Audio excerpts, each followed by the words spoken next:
All right. Good morning, everyone. Thanks so much for joining us this morning. Welcome to our fourth webinar in the FAFSA Affinity Group series. We're so happy that y'all could join us today. My name is Melissa Caperton. I am the Director of Regional Impact at My Future NC. We have a really exciting and important topic to cover with y'all today, but wanted to address some logistics first. Our wonderful friend and colleague, Lashika Hester, is serving as tech support again today. So if you have any challenges, you can reach her here at her email or telephone number that's listed down here in the first bullet. We have muted everyone, but we welcome questions from y'all to be submitted through the chat. We'll be monitoring those throughout the presentation today, and we'll spend some time at the close answering any questions that might come in. Also, we are recording this session, and we'll make the PowerPoint and the recording available after the webinar. I wanted to start things off with just a quick state level update regarding overall FAFSA completion rates. Your hard work is continuing to pay off. As a state, we have reached a FAFSA completion rate of almost 47%, meaning that since January, where we started off at 34.8%, that we have grown by over 12 percentage points in North Carolina. And when we compare here our completion rates to this time last year, you can see on the blue bar here, we're still down about 6% when we compare ourselves to April of last year. But as you can see in January, that gap was over 9%. So it's continuing to shrink, which is great news. Likewise, we are thrilled to see that the gaps are continuing to shrink in North Carolina's Title I eligible schools. In what NCAN calls high minority schools. These are North Carolina schools that serve a student body that's at least 40% Black and or Hispanic Latino students, and our rural schools. So there remains work to be done, but certainly your efforts and hard work are making a difference. And speaking of which, I wanted to be sure to give shout outs to all of the priority school districts and schools in our priority districts that were recognized on the March leaderboard for their overall FAFSA completion rates and or their month-over-month growth. For districts, as you can see, we have 4 priority school districts represented out of the 9 named. So congratulations to Terrell County Schools, Person County Schools, Greene County Schools, and Chapel Hill Carborough City Schools. And to our schools who were recognized for overall FAFSA completion rate or month-over-month growth, many congrats to Cox Mill High School, Camden County High School, Providence High School, Burns High School, Philip J. Weaver Ed Center, Ocracoke School, Statesville High School, South Iredell High School, Mitchell High School, Marvin Ridge High School, the Central Academy of Technology and Arts, Apex Friendship High School, Enloe High School, and North Wilkes High School. As I mentioned last month, CIHS schools are not listed on the leaderboard due to some data challenges that we've talked through with our CIHS colleagues. But we know that the impactful work continues to happen as you are supporting your students through the FAFSA completion process. So thanks to everyone on the call today for your hard work. I'm really looking forward to seeing who we are celebrating on the April leaderboard next month. Before I turn things over to our panelists and we talk a bit about parent engagement, I did want to give a few calls to action. The first of which is a reminder about the innovation grant submissions that are due by this Friday, April 30th.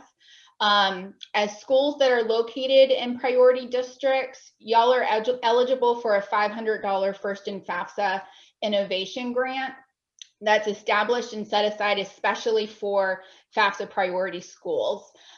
So far, we only have a handful of submissions. The survey shouldn't take more than 5 minutes to complete, and your school could win $500. So please get those submissions in no later than this Friday.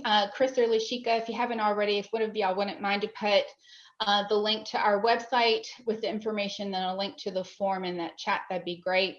I'll also be sure to include this in our webinar follow-up email. So get those submissions in by this Friday. I also wanted to call your attention to a new campaign that our friends over at CFNC have recently launched to help the class of 2021 finish strong and get those 3 college going processes, college applications, RDS, and FAFSA completion done. I've included the link here to the Take Your Dreams Off Hold campaign. They've got some great resources out there, including a list of schools that are still accepting college applications. So be sure to check that out and help the class of 2021 cross that finish line. We are planning to host our final FAFSA Priority District webinar on May 26th at 10 a.m. So go ahead and put a hold on your calendar if you can. Recognizing that this webinar is really close to the close of the academic year, we wanted to check in with y'all to see what topic that you might want to hear about. Lashika, if you wouldn't mind to launch the poll, we'd really like to gather feedback from you. Certainly, if you have ideas that aren't listed here, you can throw those in the chat or email me. But if you could take a moment to indicate if any of the following would be of interest to you, that would be great. Community engagement and support around FAFSA completion. It's not too late. Supporting first-generation students and preparing the class of 2022. We've got a clear winner, I think.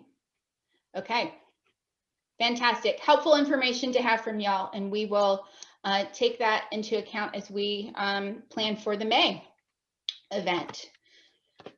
Let's see if I can get this to go. Okay, I'm not going to spend too much time on this other than to say this is a additional resource as you think about best practices for engaging parents in the FAFSA completion process. These are key takeaways that were highlighted in a resource from the National College Attainment Network. I've linked to it at the bottom here. I think many, if not all of these, will be highlighted in our comments that our colleagues are going to share this morning. But what we've done is pulled these into this graphic and then included some notes and links to either North Carolina or national resources to help support you in each of these recommendations. The top 10 plus one. This slide deck, again, will be available as well as a recording. So you'll have time to dive into these as it's convenient to you. So with that, it is my pleasure to introduce the panel of amazing educators that we have pulled together this morning who are going to share their approaches to engaging parents in the FAFSA completion process. Each school will take about 10 minutes to share their approaches, and then we'll save some time at the end to answer any questions that y'all might have. So please do feel free to throw those questions in the chat. And with that, let me introduce our friends who are joining us this morning. First, we have Kiera Lindner. She was born and raised in Southwest Florida and attended Juniata College in Central Pennsylvania and received her bachelor's in history and English studies. She currently serves as a first-year college advisor through the NC State College Advising Corps at South Granville High School, where she works primarily with rural students on achieving their post-secondary goals. She's passionate about equity in education and ultimately intends to teach higher ed. From Greene County Schools, Stephanie Snow has worked in Greene County Schools for around 8 years. Greene County is located in Snow Hill, which is a rural city in eastern North Carolina. She served as an elementary counselor at Greene County Intermediate School for 2.5 years, and in January 2016 transferred to Greene Central High School. She currently serves as the senior counselor and department chair and helps all seniors with their post-secondary plans. Whether students going to college, the military, or entering the workforce full-time, Mrs. Snow ensures that each senior has the tools to reach their post-secondary goals. From Iredell-Statesville Schools, we have Rose Botaish, who serves as the college advisor at Statesville High School in Iredell County. She was born in Denver, Colorado, and moved to North Carolina in 2016 to attend Davidson College. After graduation in 2020, she joined Davidson's College Advising Corps as a first-year advisor. In this role, she helps students and their families successfully navigate the college admissions and financial aid process and work toward their post-secondary goals. She's looking forward to returning to Statesville High School for the 2021-22 school year and spending more time with students in person. I'm sure a lot of colleagues on the call today would agree with that, Rose. Leslie Rucker was born and raised in Statesville, North Carolina, graduated from Statesville High School, and is now in her 7th year serving as a school counselor at Statesville High School. She graduated from North Carolina A&T State University with her bachelor's in family and consumer sciences and her master's in mental health rehabilitation counseling. And for our Wake County team, Miss Judy Cohen was born and raised in Charlotte. She graduated from Johnson C. Smith with her bachelor's in psychology, from the University of Missouri with a master's in education, and received her master's in school counseling from North Carolina Central University. She worked for 43 years in education as an elementary school teacher, elementary school counselor, high school counselor, and dean of students before retiring from Wake County. She now serves as a financial aid advisor in Wake County. And last but not least, Chuck Small is finishing his 10th academic year as a counselor at Enloe Magnet High School, where he works with students in grades 9 through 12, last names beginning with DI through JH. Prior to becoming a counselor, he was a professional journalist for more than 2 decades at newspapers in Indiana and North Carolina. He has a master's of education in counselor education from NC State University. Thank you to all of you for joining us today and for sharing the good work that you are doing in your local communities. And with that, I will turn it over to Kiera. Hello, everyone. Like she said, my name is Kiera Lindner, and I am the first-year advisor at South Granville High School. I'm part of the NC State College Advising Corps. So one of the things I wanted to talk about was how the platform that college advisors in my program use, which is called Grace, could sort of be adapted specifically in terms of its automated FAFSA-related parent-guardian texts for other people to use. So some of the initial options that I thought of were things like Remind, Google Voice, and then obviously if you're a CAC advisor, you're already using Grace. Essentially, these are preset messages that are scheduled for different times of year. So for instance, there's like FAFSA announcement messages prior to October 1st. They talk about verification around the new year. You could explain award letters around late February. And they're really helpful because they kind of remind parents and families about some of the different FAFSA issues that are coming up, and it keeps you from having to like overwhelm them all at once. And if it is a strategy that you are planning on enacting, I think particularly with Remind, it would be very helpful. I also recommend organizing your schedule so that you're available for around 20 to 45 minutes once the texts go out, because at least in my case, parents tend to respond usually within that window. And it's very helpful if you can have that live conversation with them, especially because they'll all have pretty similar questions. So it's pretty easy to keep it straight. Oh yeah, next slide. Another resource I found really helpful is Adobe Spark pages. So I was actually just introduced to this year. I use them for newsletters specifically. But you can use them for all sorts of different, they have many, many different kinds of templates, and they're very easy to edit. They scroll really smoothly and easily. They're super intuitive to build, which is very helpful. I'm not too tech savvy. Obviously with newsletters, you know, whatever works best for your target population in terms of releasing them weekly, bi-monthly, tri-monthly, monthly. I usually do them about bi or tri-monthly, just depending on how much is going on in that particular month. Yeah, the software is fantastic. Now for a team use, it's about $19.99 a month, but for an individual, you can get a 30-day free trial and then do it for $10. So I would totally recommend if it's something you're interested in, at least trying the free trial and seeing how it looks, or even just getting a feel for the software and then finding a similar type of software that might be free and available.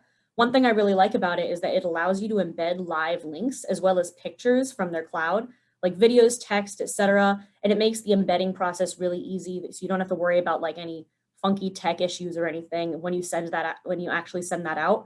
One thing I've enjoyed using it for is embedding links to Zoom recordings that are saved to the cloud, because as we all know, engagement has been a little low when it comes to our Zoom events. But that way, because I'm sending this newsletter out with these links, all my parents and all my students have access to them. So it's particularly helpful when the recording has important information that people want access to. And the other really handy thing about these is that they basically function as live web pages. So kind of different from MailChimp, you know, when you're sending out those MailChimp newsletters where you can kind of go through the backlog, but you have to notice that button or whatever, you have to know how to do it. With these, people can just save the link and return to them whenever necessary. And they don't, I mean, like the link stays that way permanently. So you're pretty much just set with all that information in there because it's, again, functionally a web page. And there's an example of my latest newsletter down there at the bottom. And then I think next slide is a couple more examples. Yeah, so there's some of the recordings that I've used. So these are all live Zoom recordings that are saved onto the Zoom cloud. And then I've also used it to advertise events such as the virtual FAFSA drive-in events that are going on right now. Next slide.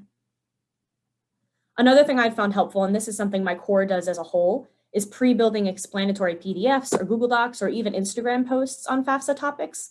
And I found this really helpful when it comes to families who maybe they want to do the FAFSA themselves, they have a little FAFSA experience from their own college experience or from their older kids, but they just want to jog their memory, or they just want an overview of how the FAFSA works prior to doing it with you if they have no context for how the FAFSA works at all. So with that in mind, it's really helpful. I mean, obviously you want to walk them through the process step by step, not assuming they know anything, but it's almost more helpful when it's done in a Google Doc or PDF like that, because that way you're not sitting there assuming they don't know something or they do know something. So I found that really helpful from that perspective. And then obviously just use your in-person FAFSA experience and target population experience to decide on which steps to include or explain in extra detail. So for instance, I've had a lot of parents struggle with the IRS data retrieval tool, just because of maybe the way they filed their taxes, maybe they didn't file in 2019. I know there are also some families that have issues with like parent social security numbers, things like that. And then I've also had families have issues with, less obvious things like being sure that you both the parent and student sign the FAFSA before submitting it. Because I've had several students who think that, well, I signed the FAFSA, I submitted it, I'm done. Or I signed the FAFSA, I'm done, I don't need to submit it. And that can cause issues, of course. And it's very helpful to pair those with example images, just because, again, some people have very little context for what the FAFSA is supposed to look like on each page. You can even link to example videos on a PDF or Google Doc. I found FSA's YouTube is kind of helpful. The videos are a little oversimplified, but it's a good introduction. And then obviously you can link these FAFSA guides to your newsletters and social media pages as well, or embed them on a personal website. And then kind of going off of that, when it comes to building like explanatory Instagram posts from any kind of social media kit or just from your experience, Canva is a really useful free tool. They also have very easy editable preset templates for your posts. I find it really helpful for announcing things about the FAFSA, distributing like simple info, even just reminding people that you've sent out an email or you've sent out a PDF like this, or that they can reach out to you with for information, and keeping people up to date on deadlines. However, you can't embed links in images or in post descriptions, so that is a limitation there. Next slide. So here's an example of the step-by-step FAFSA Google Doc that I believe another advisor in my core created at one point, and then we've kept updated. So as you can see, we have an image of what the FSA ID creation spot looks like, and then we have everything lined up step by step, with stuff in bold, underline color, just to make sure it's all highlighted. Next slide. And then here's an example of, and this was literally, I built this directly from a Canva template. I literally just plugged in the images and changed the text. Everything else was, again, pre-built. So this is what this is how I announced my FAFSA raffle for students on my Instagram. And I also sent this information out with these images in my newsletter. So it's super, super useful, very helpful, very easy to build. And then I have another example on my next slide. And this is actually, I believe I pulled this myth and fact from either my Future NC or CFNC social media kit, one of the two. So those have also been super helpful just for finding content to be able to post about the FAFSA. And then again, I pulled this directly from a Canva template. I just changed the colors, and that was it. It was very simple, very, very easy to use if you're not super tech savvy.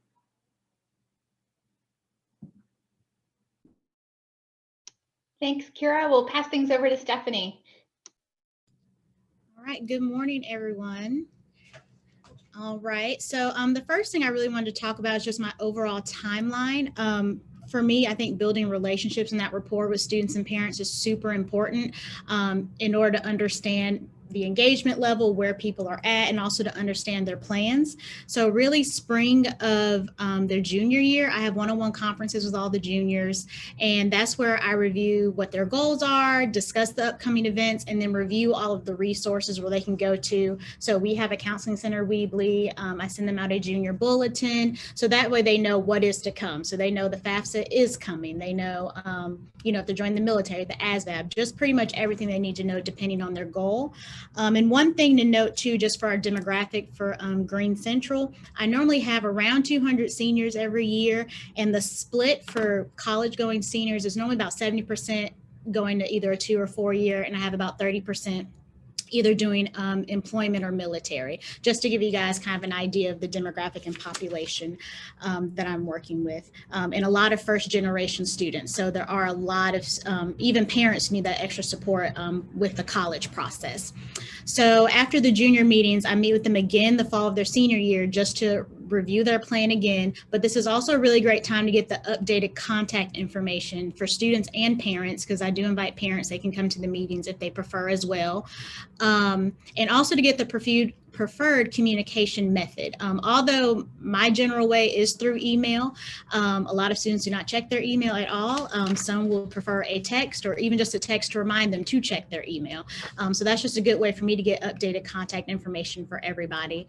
And then I always send scheduled messages for upcoming deadlines and FAFSA resources. So through Remind, I'll send out a scheduled alert, same way through email. And again, because I kind of sit down and go through preferred communication, some students, even though they're on Remind, a lot of our classes here use Remind. And so sometimes they even start to ignore that because it just seems like they're getting a lot of stuff with Remind. I'll just send them a direct text, or I'll send a parent a direct text, and I'll use Google Voice just so parents don't have my personal cell phone number, but I'll do it that way to reach out to people. And then I have a FAFSA Day event in the fall, and I help with FAFSA throughout, because my thing is you definitely have to meet parents where they are. Some parents are not available, during school hours or for that specific day, so I'm always available whenever, but we always have a scheduled day. And then the spring of senior year, I scheduled an additional FAFSA Day for just those last minute completions. So using that, finish the FAFSA report, I'm able just to see, okay, who do I really need to target, especially based off of my data of, who is college bound, just so I really know my target audience. And then similar to what Kiera just said, we also have done raffles. Bribery does work for some students to get that FAFSA completed. And in Snow Hill, we pretty much have top, 2 restaurants, Bojangles and McDonald's. So it's either one of those for a gift card. So that's my overall timeline. Next slide. So again, just reviewing some strategies. So for FAFSA Day, I used Calendly to schedule the one-on-one FAFSA appointments, and I had it in the library, or I offered it via Zoom. Especially this year, if people didn't feel comfortable coming in face-to-face, I did want to offer that option. And I also collaborated with our early college for that event as well, so I can have some extra hands on deck. I did a step-by-step guide. I sent that out via email, and it's also posted on our Weebly just for students to review. Also using the FAFSA website itself and using some of their resources and having that sent out. Again, sending stuff through email, Remind, social media accounts. So our Greene Central Facebook page, there's a large following. Most parents will follow that. So I always ask our principal to send out stuff that way. So that way, even if I don't have updated contact information for a parent or somebody's not responsive, either way, they'll probably find it, using one of those methods. Another strategy for me is I'm partnering with our local community college for FAFSA assistance. So in Greene County, our students are kind of lodged right in the middle, where they might could go to Wayne Community College, Pitt Community College, or Lindner, but our MOU is with Lindner. And they've been really great in terms of their recruiter and their success coach. They're willing to come to our schools and help students directly with filling out the FAFSA. So they've always, and college applications as well, but they'll come here and help with FAFSA, schedule their own days. They've also had FAFSAs and events at their school, but it's been so helpful for them just to be able to come into our building, because sometimes it can be a deterrent if I tell them they have to drive somewhere to go. They probably won't go. Sometimes I do have to drag students in, to get it done.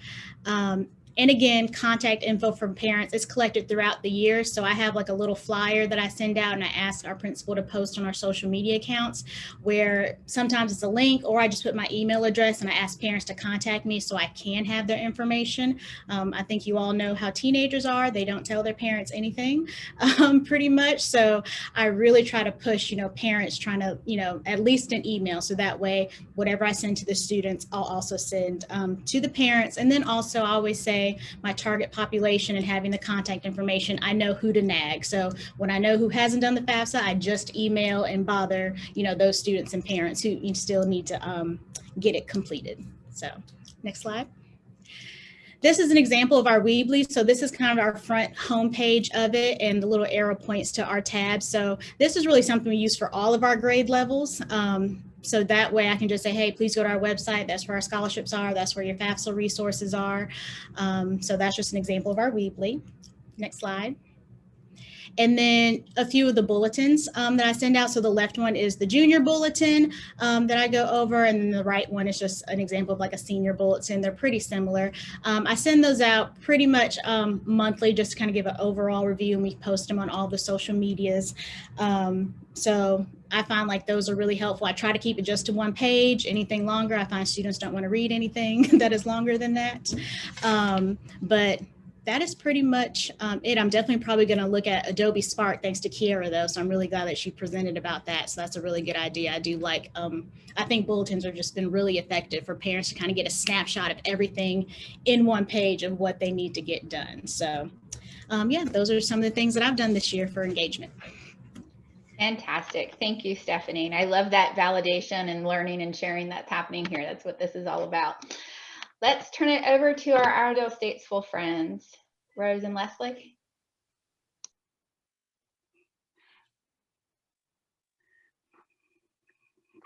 Good morning.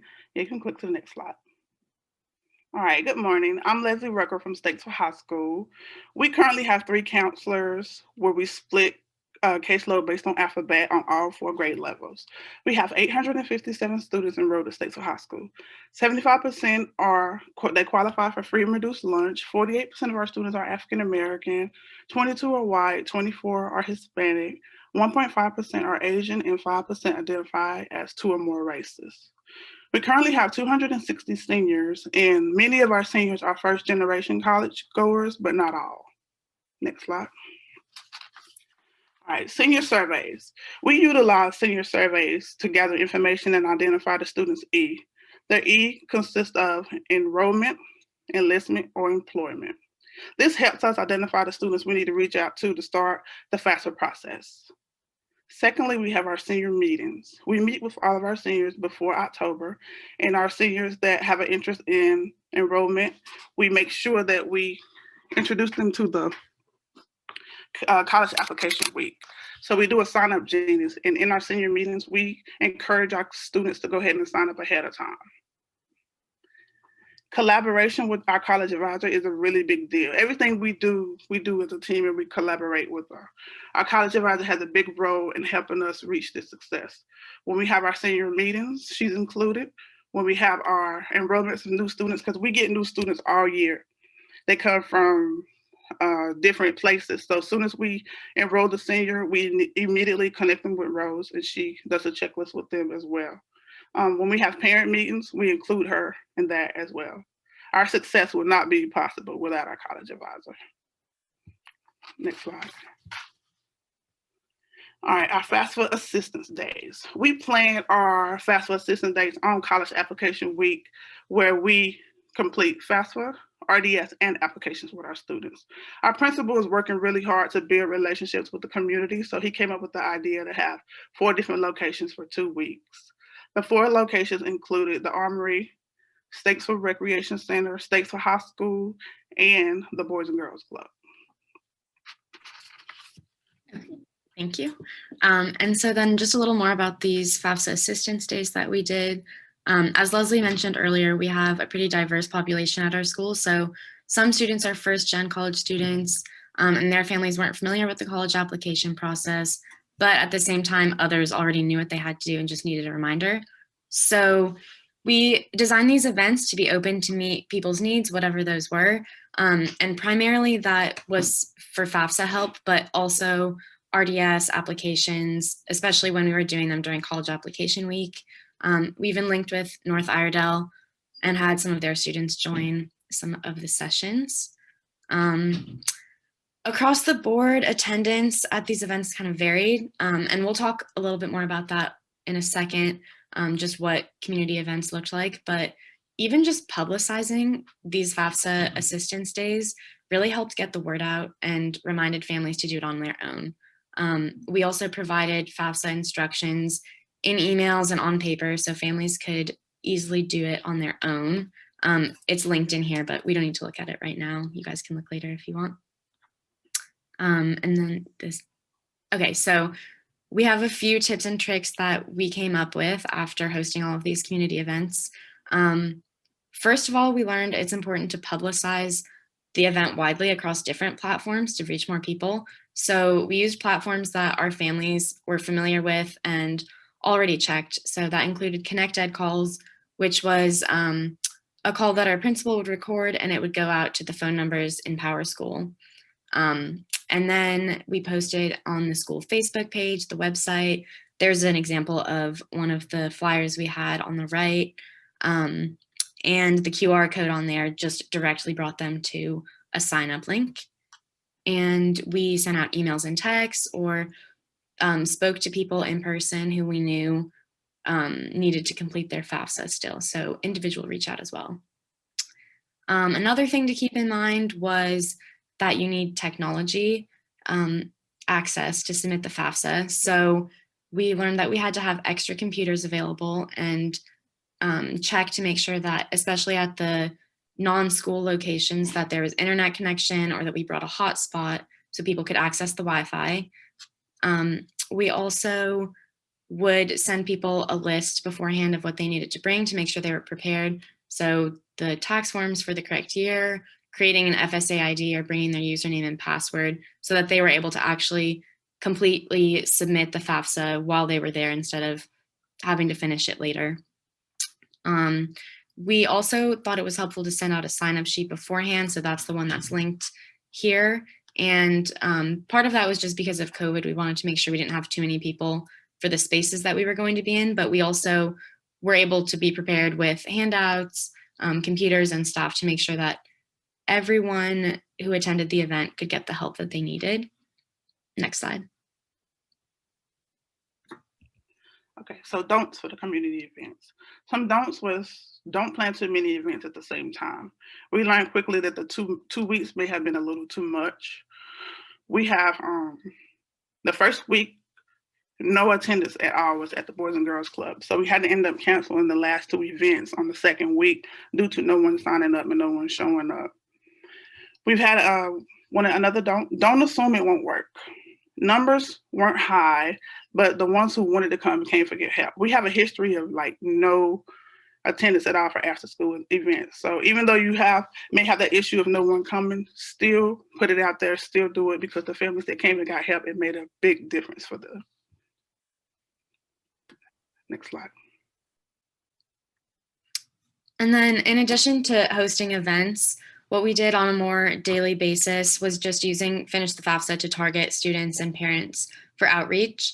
So about once a week, I'll run the Finish the FAFSA report and Excel sheet and just check to see who still needs to submit their FAFSA and if any students have errors on the FAFSAs they've submitted.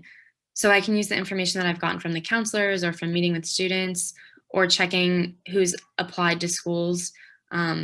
I'll know like what students have put down as their E from the senior survey or from their senior meetings.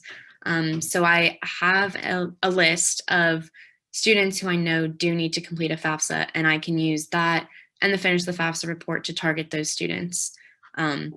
So this year that took the form of often of phone calls to parents, especially for those students who were remote and were kind of hard to get a hold of. So getting in contact with parents and just making sure that they knew what the FAFSA was, how they and their child could get help completing it if they needed it, and answering any questions they had. Also, for the students that were in person, I could call them up out of class and just start the FAFSA with them, or help them correct small errors, or just give them instructions or information to bring home to their families so they knew what the FAFSA was. Another important part of FAFSA outreach has been following up afterwards with the students, just to make sure that if they said they submit their FAFSA, that it actually did get submitted. If they were selected for verification, make sure that they know what that means and what they're going to have to do. Or if they've decided to apply somewhere else that they didn't list on their FAFSA, that they add that school on there so they actually can get the financial aid. So generally everything our student services office did this year, even if it was just something small like publicizing an event that we only had a few people show up to, or checking in with the student and parent to make sure that they knew what verification meant, we were able to meet our FAFSA completion goals. And we'll continue to do that, work with our students and try out new methods, just anything we can do to help them get where they need to be.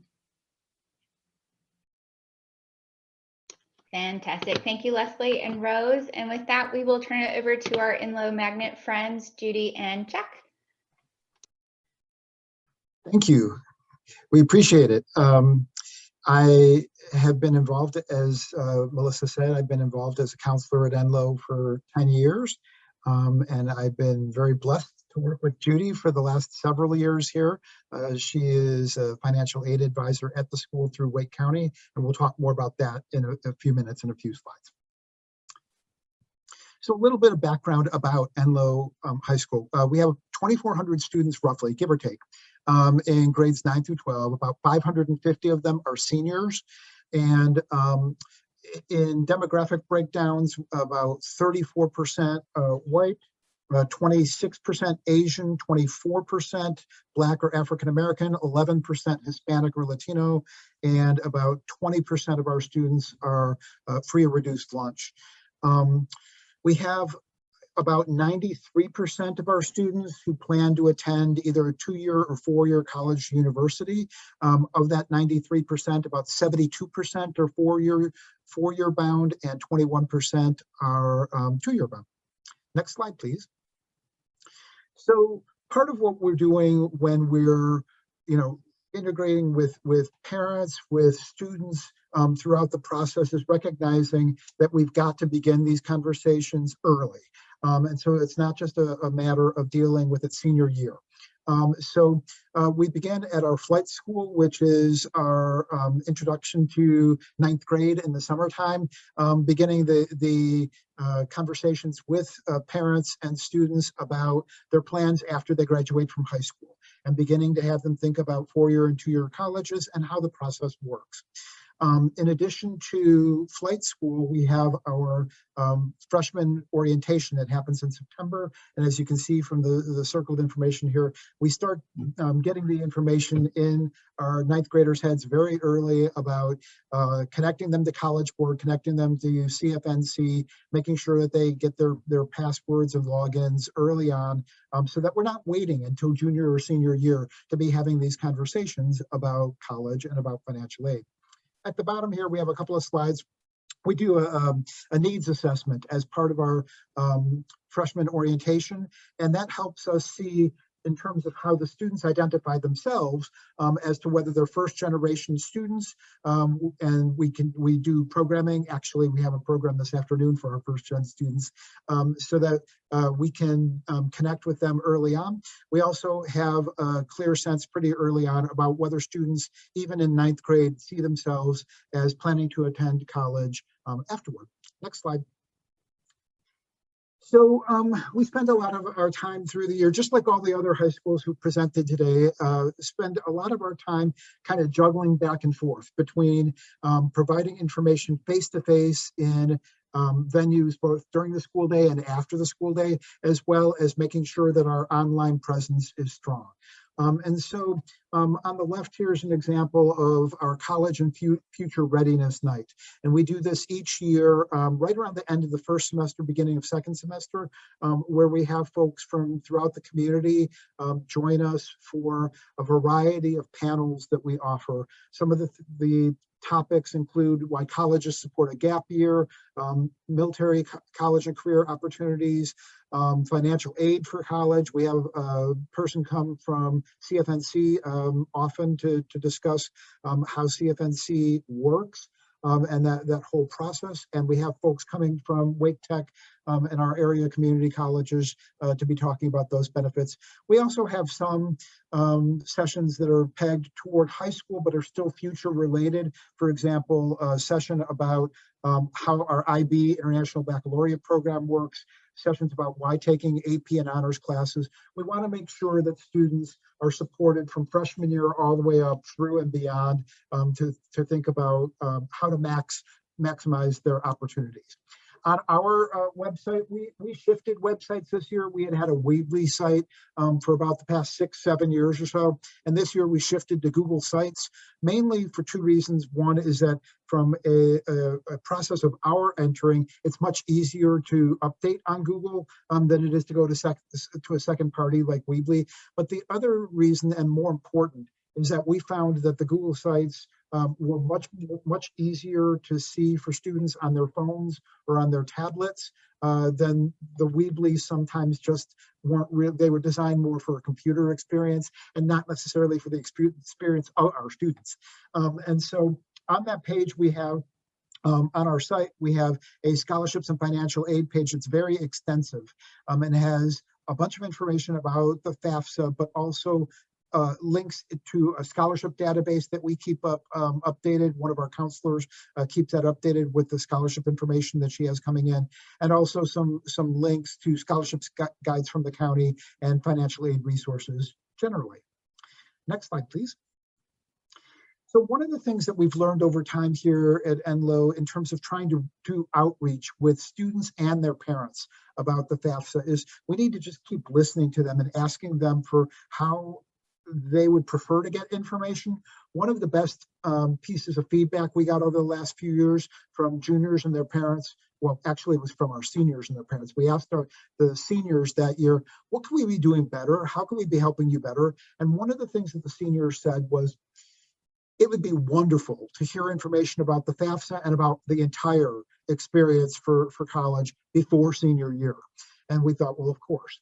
But we hadn't been doing it. We really had been pretty much, even though we introduced the concepts of college and everything as early as freshman year, when it came to brass tacks and giving really detailed information about what was coming up, we kind of waited until senior fall, and the seniors were saying, no, we need that earlier. So the last three years or so, we have begun junior meetings where at the end of first semester junior year, we're meeting with all of our juniors and giving them information to get them started. And how I like to phrase that to our students is, we don't want to make you anxious. We want you to be able to attack this at your time, but this is because we're trying to prep you early on so that you're not feeling overwhelmed when August and September of your senior year come through.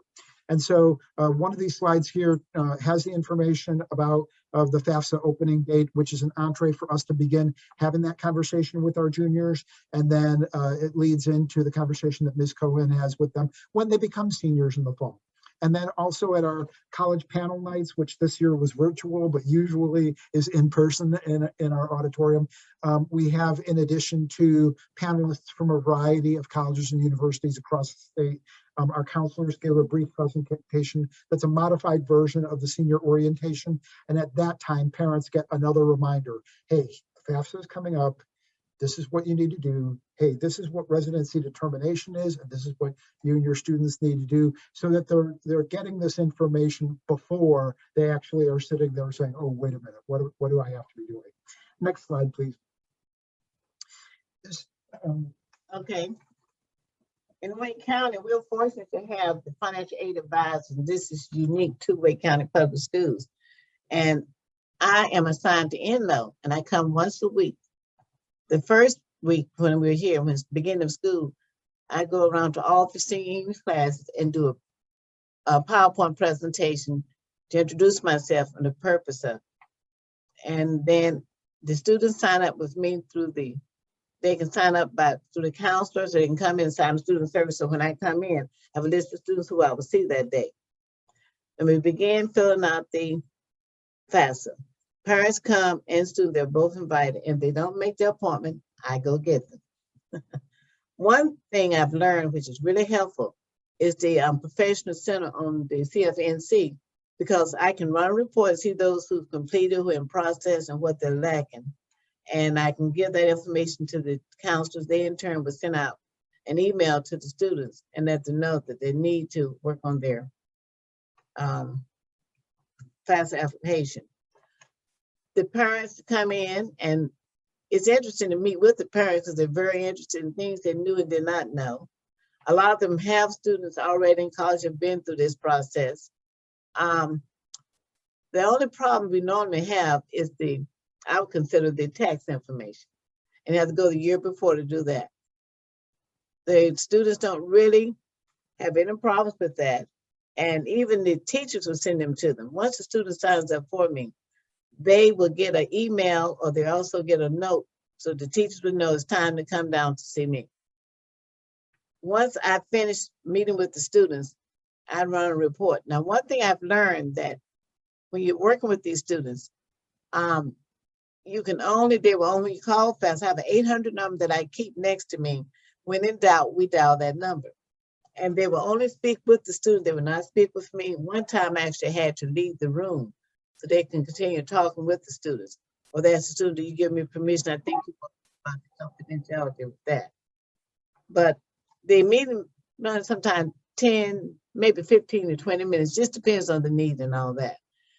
The parents thoroughly enjoy it, and I follow up with emails to see if indeed, or I'll call them down, says anything else we need, and the parents are very open with it too. I am a very personable person. I enjoy speaking with the parents and the students too.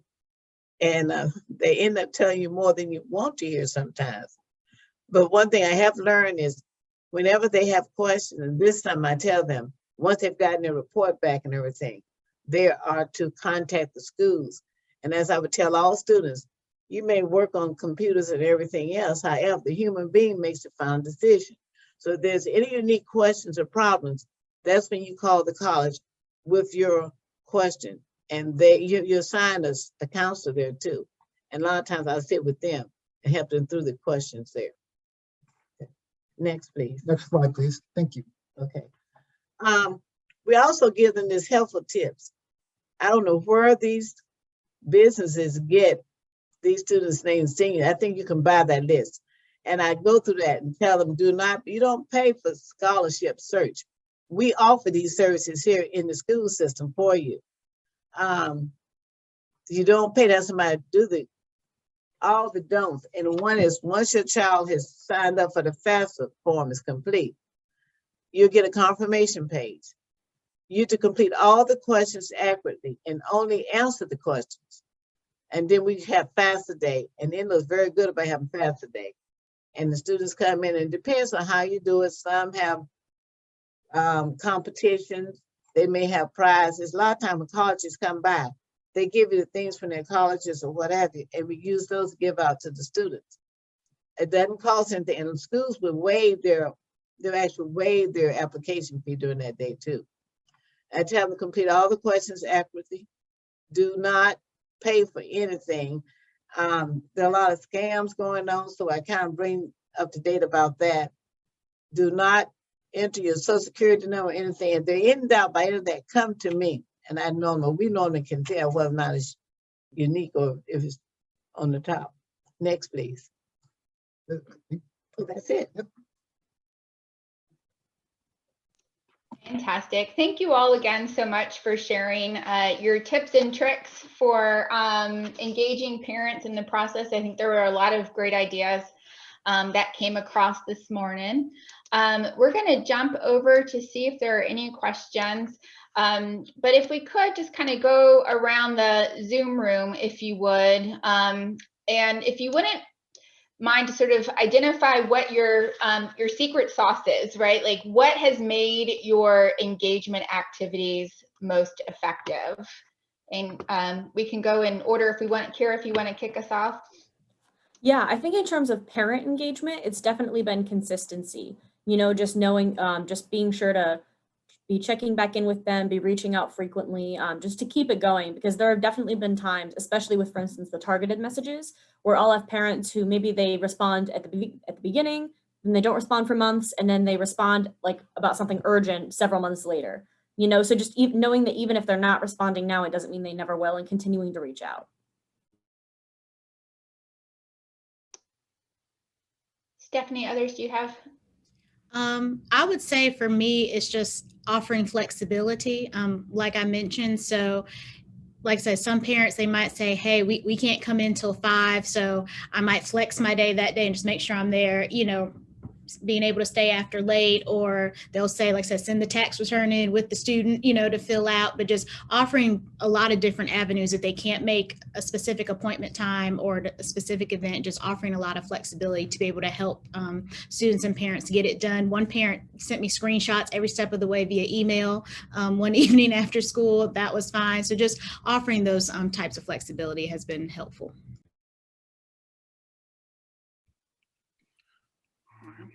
I would say being persistent and creative.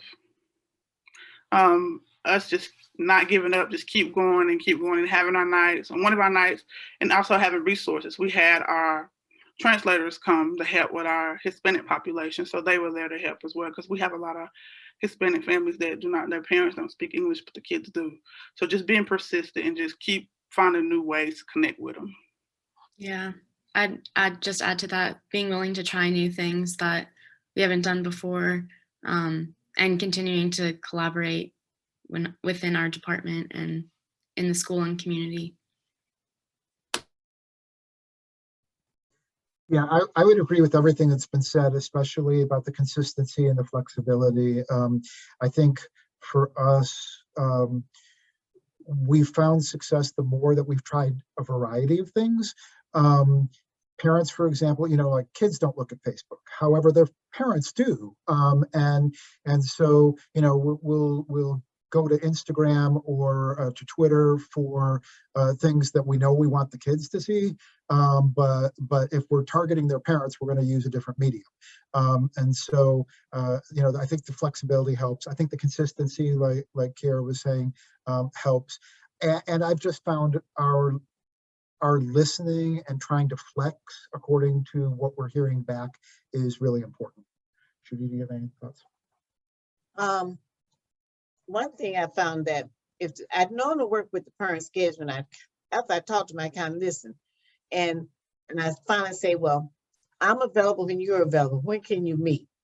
And they can't come to the school. The library is a good place. I always try to go somewhere public, but the library is a good place. But in most cases, we really haven't had that problem over here in Enloe. What I found also that some of these students are either taught the parent or know the family. And sometimes I can pick the phone and call a family member and say, I have the student in my office. Now I want to make sure that we can get together and they find out who I am. And say, oh, yes. So being in the business so long, you get to know everybody. That's great. Yeah, I think that's key. And I think that is kind of an underlying aspect of all of it, right? The relationships and trust that y'all have built with the students and families that you're serving. Could y'all speak, actually, there is a question here about how a school can get a college advising corps representative. I know we've got Nicole and I think Mary Alice on. I don't know if y'all would be willing to put an answer in the chat. That would be great. But to our panelists, could you talk a little bit about some of the challenges that you've encountered that students may have as they're navigating the FAFSA completion process with their families, and how you've addressed them?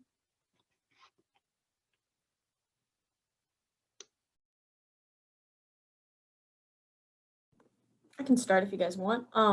I think one of the very frequent problems I've been having has been with the IRS data retrieval tool. And it could be for so many different reasons, like tax filing status, not having filed in 2019, immigration status, all kinds of different issues. And it's obviously, it makes the FAFSA go so much faster when that's a tool that's available. It really simplifies the process. So one of the ways I've combated that is just being sure that I make families and students aware of all the information they may or may not need, depending on the scenario beforehand, and just saying like, hey, if you filed in 2019 in XYZ way, you'll probably be good in terms of the IRS data retrieval tool. But just in case, here's a list of information you should bring because you never know. And that way it's not like I'm assuming anything on either end. And they can come in with the information and then it's available. We can put it all in and I can help them, decipher the 1040, because I've also had a lot of parents who are, the 1040 form is already so complicated. And the way the FAFSA has you input things manually is like a complex algorithm. So just being sure that like we have the 1040 with us just in case we need it. Yeah, so just preparing them and letting them know what information they may or may not need. One thing I've learned, if you cannot get it done electronically, you can always mail it. But if you mail it, it's going to extend the the time that it takes to go through. But I've even gotten that from calling, and they said, well, just tell them to drop it in the mail. So that's it.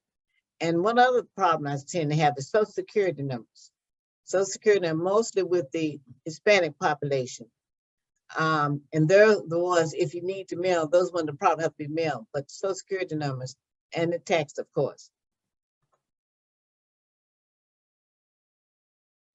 Getting logged into your FSA ID, especially for parents who have recently been in college or not recently enough to like remember their username and password, that can be definitely a challenge. And I think people get frustrated and just give up. So just being sure to check in with them and let them know what the steps are for recovering your account and that it's going to take some time, and just being patient.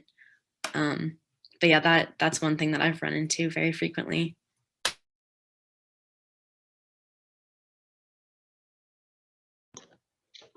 Any other thoughts on that? And attendees, don't forget you can put your questions in the chat, and Lashika has given you the ability to unmute yourself if you would like to ask a question by voice. Feel free to. But one last question for you all. I'm going to give you all a chance to brag. If you could talk a little bit about sort of the aspect of your parent engagement that you think has had the biggest impact, and sort of what you're seeing as a result of the good work that you're doing.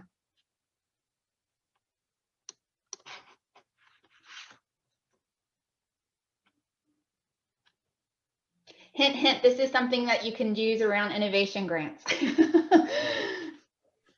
Ask your question again, please.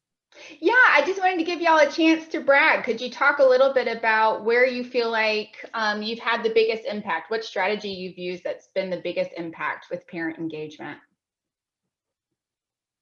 I think the largest impact I've had is that the student finds out that I know the parent, or the parent knows me. And everything just changes altogether. So that makes a difference there. Because they know I will call and confirm. Accountability piece.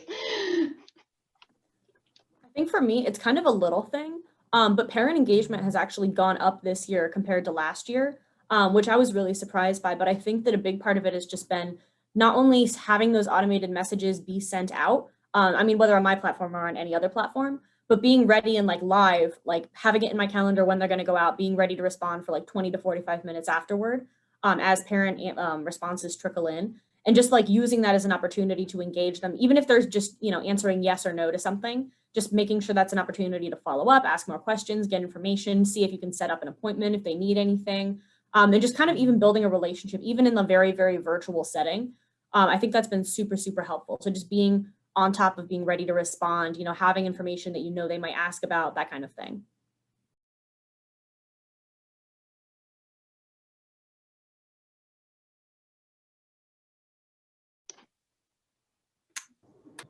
Go ahead, Rose.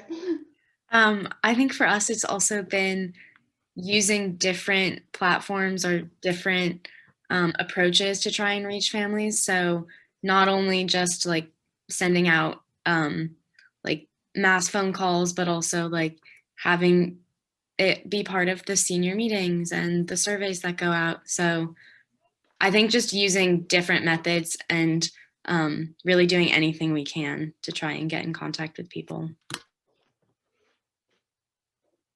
Stephanie, anything you want to brag on? I guess one thing that honestly is kind of the umbrella which makes all of it successful is the admin support. But because of them, I'm able to have so much one-on-one contact time with juniors and seniors, have all of these events during the school day, have them post everything on social media, do the calls, and even I'll have admin in the hallway, hey, have you done your FAFSA? You know, it's kind of like that extra person in there. And also sometimes coming from an administrator, you know, sometimes it, you know, they'll get it done a little quicker. But I think for me, having that support has really helped a lot of these events and the engagement, especially, for example, basketball games or like any football games, anything like that. They'll catch parents at the games because parents might not come during the day, but they always come to the football game in the evening. So that's a good way to catch them and remind them that they need something done. So the admin will help me out with that since they're always at every game. So they also really help me with that parent engagement as well. That's fantastic. And another good reminder to meet parents and families where they are. So that's great. And I see someone put in the chat using the CFNC reports. I know Finish the FAFSA for our authorized users has that fantastic student level data available to really drive your knowledge and knowing who to engage.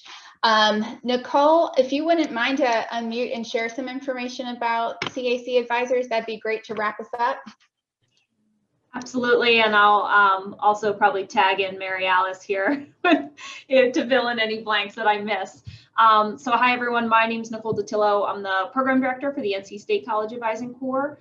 And in terms of having a CAC advisor at your school, so we have a number of different CAC programs that operate across the state, and we kind of loosely work in different regions, and I'm going to say definitely loosely. NC State Corps works in predominantly in the northeast and the southeast of the state. Davidson, you all are a little bit, well, Mary Alice, you want to explain where you all work? Yeah, we're probably, I'd say, southwest central, I guess is probably the best way to put it. But you know, we try to stay within about an hour of Davidson, which is located in Mecklenburg County. So in terms of having a CAC advisor at the school, I think the best, what would be most helpful for us is to understand, you know, where you work, which school we're talking about, because that could help to direct who we need to send the inquiry to. But reaching out to our national office is also a good starting point. And I can put the information, the contact information for our, well, the woman who's serving as our regional representative right now in North Carolina. She actually also serves all of the East Coast, but Yarborough Peoples would be the best person to get in touch with. Really, it comes down to us building a partnership with the school and also having the funds to sustainably be within the school. So we don't just want to be there for a year or 2 years. We want to make sure that we can really make that commitment for the long term. Mary I would Alice, also, I was just going to add that a formal request have to move forward to do that, and more than likely, just so that, I mean, we're real clear, for this upcoming year, probably everything has been put in place with regards to advisors that would be entering as part of the Corps just nationwide, because budgets already had to be sort of put in place. So it would be highly unlikely that something could happen for the upcoming year. But I do believe, Nicole, if I recall, if you go on the College Advising Corps website, that there is a place there somewhere on the home page that you can determine where to click to just put an inquiry in about getting an advisor. But I agree, Yarborough would probably be the best person to reach out to right now. Thank you both for that information. And we can include that in our Google folder too for the priority school districts, including the link over to where they can find more information on the national website. But with that, we are at time. Let me thank again our awesome panelists for sharing your fantastic, impactful approaches to engaging parents in your communities. It was a really great conversation today. Thank you to everyone for joining us this morning. We will see you on May 26th for our final webinar. Thank you so much. Y'all take care.